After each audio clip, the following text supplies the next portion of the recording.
Dr. Eleanor worked late again at the research station in Antarctica. The wind outside howled like a wild animal, and snow hit the windows so hard it sounded like tiny rocks. She looked at her watch. Almost midnight. Everyone else had gone to bed hours ago, but Eleanor couldn't sleep. Something felt different tonight. She walked to the kitchen to make some hot coffee when suddenly all the lights went out. The backup generator kicked in a few seconds later, but that strange feeling in her stomach got stronger. Eleanor grabbed her thick winter coat and flashlight. As the head scientist at this remote station, she needed to check if everything was okay. The moment she stepped outside, the freezing wind almost knocked her down. Antarctica in winter was no joke. Temperatures could drop so low that your breath would freeze before it left your mouth. Eleanor pulled her hood tight and walked toward the power generators behind the main building. That's when she saw it. A small figure was huddled next to the warm generators, shaking terribly. At first, Eleanor thought it might be a lost penguin or seal, but as she got closer, her heart nearly stopped. This was definitely not an animal. The creature looked like a child, but unlike any child Eleanor had ever seen.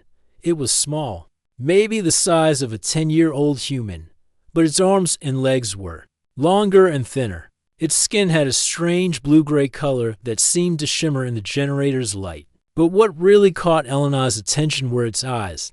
They were huge, taking up almost half of its face, and they glowed with a soft silver light. The little being was wearing what looked like a damaged space suit made of some material Eleanor had never seen before. Parts of it were torn, and strange symbols flickered weakly on what appeared to be a control panel on its chest. Eleanor's scientific mind raced. This was impossible. There was no way this could be real.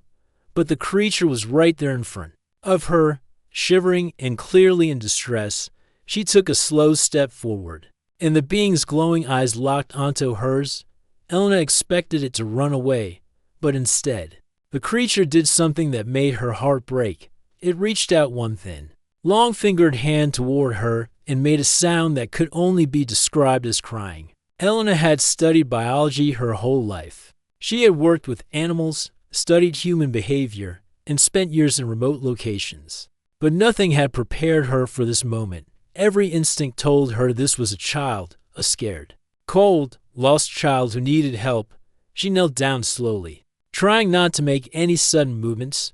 The creature watched her carefully but didn't back away. Eleanor noticed that its skin color was changing, shifting from blue-gray to a warmer purple shade. She wondered if this meant the being was feeling less afraid. "Hey there," Eleanor whispered softly, the way she might talk to a frightened animal. "It's okay. I'm not going to hurt you." The creature tilted its head, and Eleanor could swear she saw intelligence in those glowing eyes. It made another sound, softer this time, and pointed toward the dark wilderness beyond the research station. Eleanor followed its gesture and saw nothing but endless snow and ice, stretching into the darkness.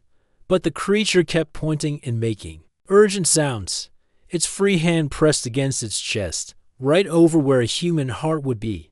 Then something incredible happened. Images started forming in Eleanor's mind, not her own thoughts, but pictures that seemed to come from somewhere else. She saw a bright object falling from the sky, crashing into the ice. She saw a larger figure, similar to this creature, but bigger, lying still and not moving. "Your mother?" Eleanor asked. Though she knew the creature couldn't understand her words, but somehow it did understand. The being nodded frantically and made more urgent sounds. Its skin color shifted to a deep red, and Eleanor realized this might mean the creature was upset or scared. Eleanor's mind raced through her options. Protocol said she should immediately contact her supervisor and report this discovery. The military would be called. Scientists from around the world would come, and this little being would become the most studied creature in human history. But looking at those pleading eyes, Eleanor couldn't bring herself to think of this as just a discovery. This was a child asking for help to save its mother. The creature reached out again, this time touching Eleanor's gloved hand with its thin fingers. The moment they made contact, more images flooded Eleanor's mind. She saw the urgency, the fear, the love this child had for its parent. She understood without words that time was running out. Elena made a decision that would change everything. She gently picked up the small being, surprised by how light it was. The creature didn't resist, but instead curled up against her warm coat like any scared child would. "Okay, little one," Elena whispered as she carried the creature toward the research station. "Let's get you warm first, and then we'll figure out how to help your mom." As they walked through the snow, Elena realized her life had just taken a turn she never could have imagined. Tomorrow, she would have to decide whether to follow the rules she had lived by her entire career, or trust her heart and help this strange, wonderful child save its mother. The wind continued to howl around them, but Elena felt a strange sense of purpose, whatever happened next. She knew she couldn't abandon this little being who had somehow found its way to her. In the middle of nowhere, asking for the one thing every child deserves, someone willing to help save the person they love most, Elena quietly carried the small creature through the back entrance of the research station. Her heart pounded as she listened for any sounds from her sleeping colleagues. The last thing she needed was someone waking up and discovering what she was doing. The medical bay was her best option. It had everything she might need, and more importantly, it had a lock on the door. Elena gently placed the little being on the examination table and turned on the softest lights. The creature's skin immediately shifted to a calmer blue color, and Elena was starting to understand that these color changes were like a mood ring. She pulled up a chair and sat down at eye level with her unexpected visitor. The creature watched her every move with those incredible glowing eyes. Elena had so many questions, but first she needed to make sure this little one was okay. The damaged suit was clearly causing problems. Parts of it sparked occasionally, and the symbols on the chest panel were flickering weakly. Elena pointed to the suit and then to herself, trying to show that she wanted to help. The creature seemed to understand and began touching different parts of the suit, working together. They managed to remove the outer layer underneath. The being wore something that looked like a thin, silver bodysuit that seemed to be helping. It breathed. Elena was relieved to see that removing the damaged outer layer didn't seem to hurt the creature. At all now, Elena could see her visitor more clearly. The little being was definitely young. She could tell by its size and the way it moved. Its skin was smooth and seemed to change color based on emotions. Right now it was a soft purple, which Elena hoped meant it was feeling safer. The real breakthrough came when Elena picked up a piece of paper and started drawing simple pictures. She drew a circle for the sun, a bigger circle for Earth, and a stick figure for herself. The creature watched with intense interest, its head tilting from side to side. Then something amazing happened. The little being reached for the pen with its long, thin fingers. Elena handed it over, and the creature began to draw. Its drawing skills were incredible, much better than any human child Elena had ever seen. The creature drew what looked like a spaceship, but unlike anything from science fiction movies, this ship was beautiful, with flowing curves and crystal-like surfaces.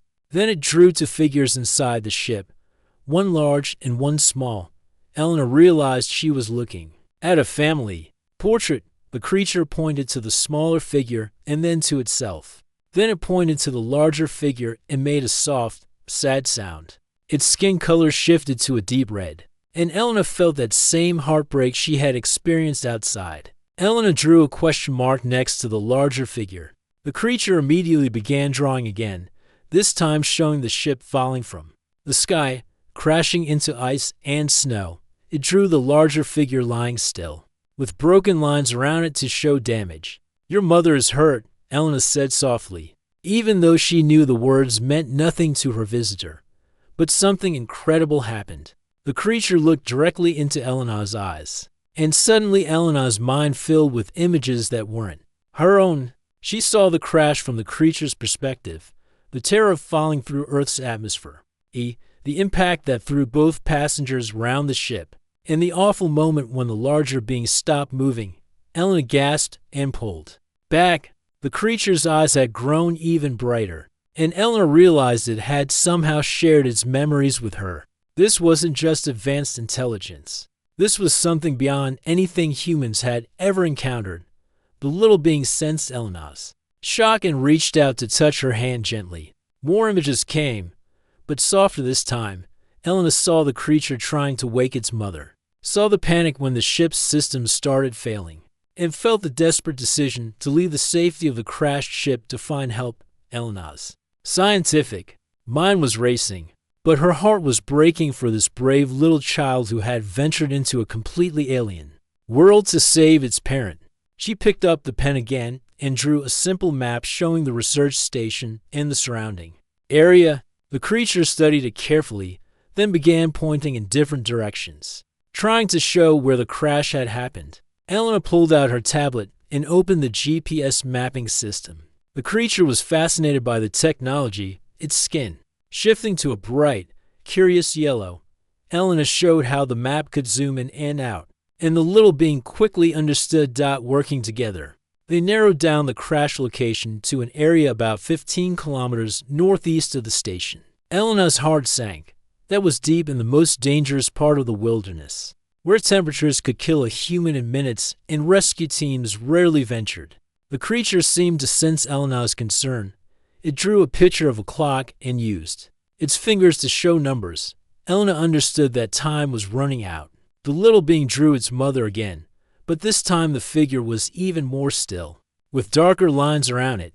Elena realized that every minute they spent here was a minute closer to losing someone this child loved more than anything in the world. She looked at the creature's hopeful eyes and made a decision that terrified and thrilled her. At the same time, she drew a picture of herself, then drew an arrow pointing toward the crash site. The creature's skin immediately brightened to a hopeful golden color. Elena drew both figures, mother and child, standing together and healthy. The little being grabbed Elena's hand with both of its thin fingers and made a sound that needed no translation.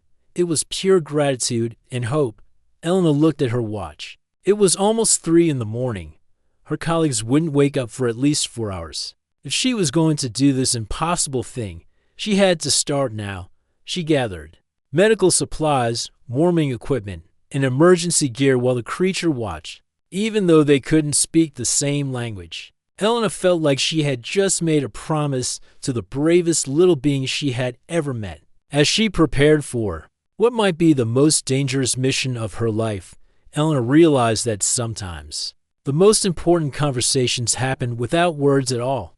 Elena had never felt more terrified in her entire life. She stood at the edge of the research station, wearing every piece of winter gear she owned, while the little alien child sat bundled up in a specially modified heating suit.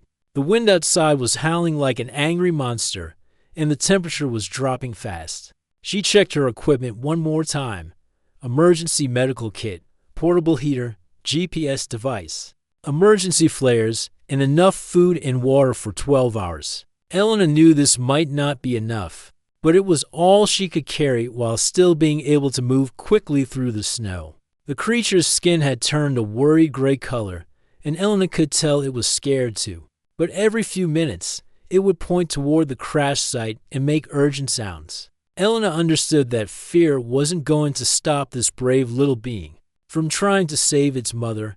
Elena started the snowmobile and helped the creature climb on behind her. She had never taken a passenger on such a dangerous journey, especially not one from another world. But as they began moving across the frozen landscape, Elena felt the small arms wrap around her waist, trusting her completely. The journey was a nightmare from the very beginning. The snow was so thick that Elena could barely see 5 feet ahead. The wind kept trying to push the snowmobile off course, and several times they nearly crashed into hidden ice formations. Elena's hands were already going numb inside her thick gloves, and they had only been traveling for 20 minutes. The creature behind her was amazing, though. Somehow, it seemed to know exactly which direction they needed to go. When Elena would hesitate at a fork in the path, the little being would gently tap her shoulder and point the right way. Elena realized that the creature could probably sense its mother's location, maybe the same way it had shared those images with her mind. After an hour of fighting through the storm, Elena had to stop.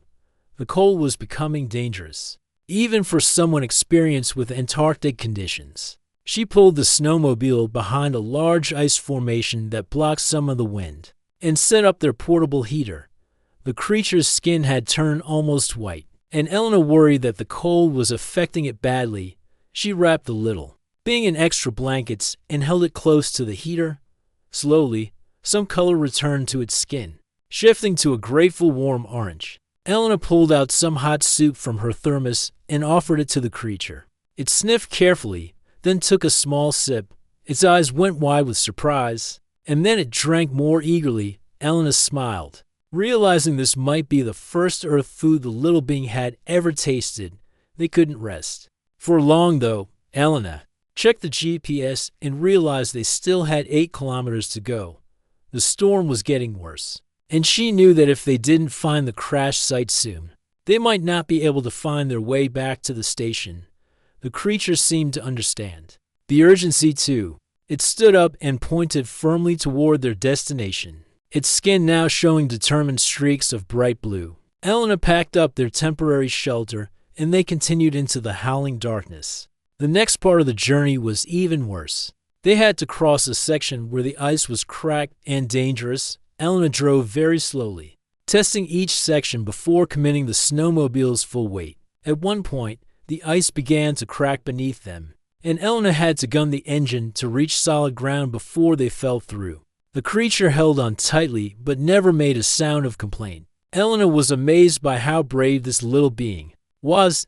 Any human child would have been crying or demanding to go back by now. Finally, after what felt like forever, the creature's skin suddenly flashed bright gold and it began pointing excitedly ahead.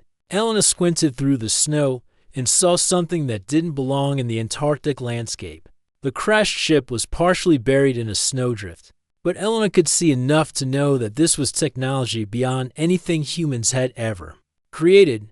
The hull seemed to be made of some kind of crystal material that still glowed faintly with internal light. Strange symbols flickered weakly along its surface, and Elena could hear a low humming sound coming from inside. The creature jumped off the snowmobile before Elena had even stopped completely, and ran toward what appeared to be an opening in the ship's side. Elena followed quickly, her medical bag in hand and her heart pounding with anticipation and fear. Inside the ship, Elena's breath caught in her throat. The interior was beautiful beyond description, with walls that seemed to flow like water but were solid to the touch. Everything glowed with soft, natural light, making it feel more like being inside a living tree than a machine. But what grabbed her attention immediately was the figure lying motionless on what appeared to be some kind of bed or medical table. The creature's mother was clearly an adult version of the little being Elena had been helping.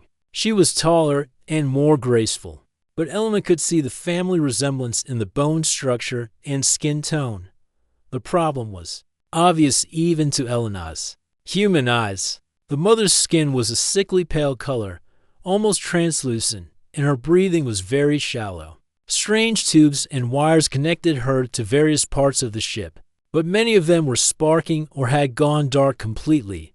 The little creature ran to its mother's side and began making soft, urgent sounds. It touched the mother's face gently, and for a moment, the adult's eyes fluttered open. Elena saw intelligence and love in those eyes, but also pain and weakness. The mother looked at Elena with surprise but no fear. Somehow, Elena understood that the little one had already communicated that this human was here to help. Elena approached slowly and began examining the mother as best she could. Her medical training was with humans, but she could recognize signs of injury and system failure in any living being. The mother had clearly been hurt in the crash, and whatever was keeping her alive was failing. Elena looked at the ship's systems, trying to understand how they worked. Some of the technology was so advanced she couldn't even guess its purpose, but other parts seemed similar to medical equipment she knew. The little creature watched her work, its skin cycling through hopeful yellows and worried purples. Elena realized that this child had led her through one of the most dangerous journeys of her life, trusting that somehow a human scientist could save an alien life with technology she had never seen. Before Elena rolled up her sleeves and got to work, She had no idea if what she was about to try would help or make things worse. But she couldn't give up now, not when she was looking into the eyes of a child who believed she could perform miracles. Elena had never felt so out of her depth in her entire life. She stared at the alien technologies surrounding the mother, trying to make sense of systems that were completely beyond human understanding. The little creature watched her with hopeful eyes, its skin shifting between worried purple and trusting gold. Elena decided to start with what she knew. The mother was clearly having trouble breathing, and some kind of fluid was leaking from what appeared to be a wound on her side. Elena carefully cleaned the area with supplies from her medical kit, working as gently as she could. The moment Elena touched the mother's skin, something incredible happened. Images flooded her mind, just like when the child had communicated with her before. But these images were different, older, more complex, filled with memories and knowledge that took Elena's breath away. She saw a beautiful world with crystal cities that reached toward purple skies. She saw families of these beings living in harmony with nature, using technology that worked with the environment instead of against it. Elena understood that this was their home world, and it was dying.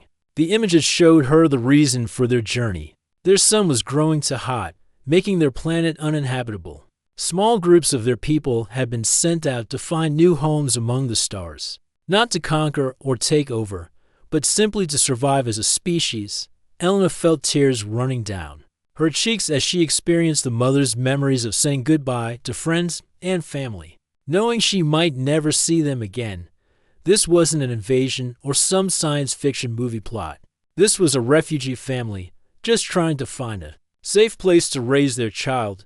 The mother's eyes opened again, and this time she stayed awake longer. Elena could see the intelligence there, and somehow she knew that this being was a scientist too. Just like herself, the mother reached out with one weak hand and touched Elena's forehead gently. More images came, but these were instructions. Elena saw how the ship's medical systems worked, understanding that the crystalline structures weren't just decoration, but actual living technology that responded to touch and intention. The mother was showing her how to help. Elena worked carefully, following the guidance she was receiving through these shared memories. She learned that the ship's power systems had been damaged in the crash, and the medical equipment was slowly shutting down. But there were backup systems that could be activated if she could figure out how to connect them properly. The little creature helped too, its small hands seeming to know exactly which crystals to touch and when. Elena realized that these beings had a natural connection to their technology that humans couldn't even imagine. It wasn't like operating a machine. It was more like communicating with a living partner. After 2 hours of careful work, Elena managed to restore power to most of the medical systems. The mother's breathing immediately became easier, and color began returning to her skin. Elena felt a surge of hope, but she also knew this was just the beginning. As the mother grew stronger, she was able to communicate more clearly. Elena learned that her name translated to something like Keeper of Songs. She was responsible for preserving the history and knowledge of her people. The little creature's name meant Star Dancer because she had been born while their people were traveling between worlds. But the most important thing Elena learned was that their ship's navigation system had been completely destroyed in the crash. Even if they could repair the other systems, they had no way to continue their journey to the distant world, where others of their kind were waiting. Elena was trying to figure out how to solve this problem when she heard a sound that made her blood run cold. Helicopters were approaching from the distance, their rotors cutting through the Antarctic air with mechanical precision. The mother heard them too, and her skin immediately shifted to a frightened dark red. She grabbed Elena's hand and shared one final set of images. Military forces capturing her people on other worlds. Scientists treating them like specimens instead of living beings. Families being separated and never reunited. Elena understood that discovery by the military would mean the end of any chance these two had of continuing their journey to safety. But she also realized that her own government would consider her actions to be treason. She had aided alien beings without reporting to authorities, and she had no idea how to explain what she had done. Star Dancer ran to Elena and wrapped her thin arms around the human's waist. Elena could feel the child's fear, but also her complete trust that Elena would find a way to protect them. The helicopters were getting closer, and Elena had to make the most important decision of her life. She could reveal the location of the ship and try to convince the authorities that these beings needed protection rather than imprisonment, or she could try to help them escape somehow, risking everything she had worked for in her career. Looking down at Star Dancer's trusting face and seeing the gratitude in the mother's recovering eyes, Elena realized that some decisions are bigger than careers or personal safety. Sometimes you have to choose between following rules and doing what's right. The Keeper of Songs struggled to sit up and touched a section of the ship's wall. A hidden compartment opened, revealing technology that glowed with warm, inviting light. Elena understood that this was their gift to humanity, advanced knowledge that could help solve many of Earth's problems, but only if it was shared with the right people for the right reasons. Elena made her choice. She activated her emergency radio and called her research station. But instead of reporting the discovery to military authorities, she contacted her old mentor Dr. Chen, the most respected xenobiologist in the world and someone she trusted completely.